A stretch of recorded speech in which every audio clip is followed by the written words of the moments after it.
kur kemi njerëz të tillë, të disa denominacioneve siç janë kalvinistët, se ke plot masandaj të tjerët, apo baptistët janë të njëjtë gjë, është e njëjta strukturë, janë të fshehur masandaj.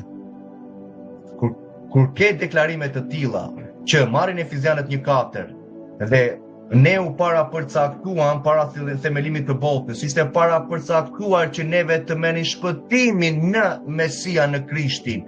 Ishte parapërcaktuar nga Ati kishte dekretuar përpara se të fillonte koha, që në Mesia ne do gjenim shpëtimin, lavdiatit, dhe masandaj duhet të ecim në penjtërim, thot në Efezianët 1:4. Sot shikoj shevtërimin, veçimin, ndodh sot në denominacionet e njeriut, në traditat e etërve të tyre.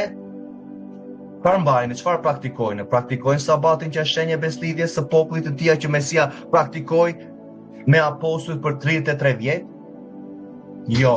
Mbajnë festat biblike që thot në Levitiku 23 që Mesia praktikoi me apostujt? Jo. Çfarë mbajmë? Mbajmë gjërat që ishin folur në 300-400 në këshillin e Laodicejës të Nicejës, me çdo dekretim që bëri Konstantini, që ishte emperori, që ishte bashkangjitur me katolikë ortodoksë, me katolikët atëhershëm, që filloi krijimi i tyre. I kemi evidencat përpara. Dhe masandaj dalin me deklarime të tilla mishore.